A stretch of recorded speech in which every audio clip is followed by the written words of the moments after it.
तुम्हारे फुआ को बाथरूम में नहाते देख भतीजा का नियत बिगड़ गया और रात को अपने फुआ के कमरे में जाके फुआ के साथ ऐसा कांड कर दिया कि दोस्तों आप लोग सुन के हैरान हो जाएंगे। नमस्कार दोस्तों, स्वागत है मेरे अफेयर क्राइम खबरें चैनल में। दोस्तों कहानी को शुरू करने से पहले आप सभी भाइयों बंधुओं से मेरा एक छोटा सा रिक्वेस्ट है कि अगर हमारे अफेयर क्राइम चैनल को सब्सक्राइब नहीं किए हैं तो चैनल को सब्सक्राइब कर ले और वीडियो को लाइक करके वीडियो को अधिक से अधिक लोगों के पास शेयर करें। दोस्तों चढ़ती जवानी पे लगाम हवस की कहानी फुरपुरी जिला से सामने आया है। दोस्तों भतीजा सोनू सुबह सो के उठता है और फ्रेश होने के लिए बाथरूम में जाता है तो बाथरूम में फुआ इंदू नहा रही होती है तो फुआ इंदू को देख भतीजा सोनू को नियत बिगड़ जाता है और फुआ इंदू का आम का रस चूसने के लिए बेचैन होने लगता है और समय का इंतजार करने लगता है। और जब रात होता है तो भतीजा सोनू रात 12 बजे अपने कमरे से उठता है और अपने फुआ इंदू के कमरे में जाता है और लाइट काट देता है और फुआ इंदू के साथ चारपाई पर सो जाता है और उल्टा सीधा हरकत अपने फुआ के साथ करने लगता है और धीरे धीरे फुआ इंदू के सामान पर हाथ ले जाता है और सहलाने लगता है। तभी फुआ इंदू जाग जाती है तो भतीजा सोनू डर जाता है और सोचता है कि कहीं फुआ हल्ला न कर दे। लेकिन दोस्तों कहा गया है कि सुबह सुबह का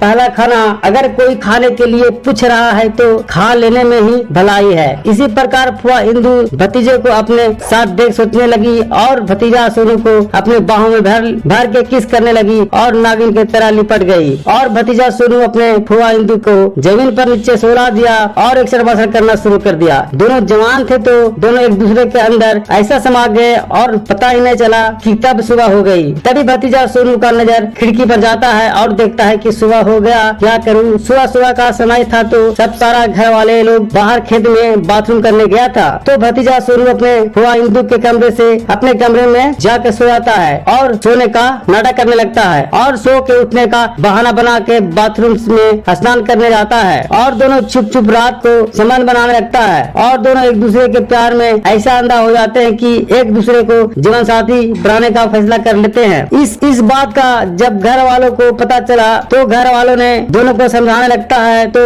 दोनों घर वालों का बात नहीं मानता है और कोर्ट में जाके दोनों शादी कर लेते हैं। तो दोस्तों आजकल समाज में इस तरह के अपराध बहुत ज्यादा हो रहा है, इसलिए आप लोग अपराधी मानसिकता को समझे और सावधान रहे, सतर्क रहे, सुरक्षित रहे और अपने परिवारों को अच्छी तरह से ख्याल रखें। आप सभी प्यारे दर्शकों बंधुओं को मेरा प्यार भरा नमस्कार।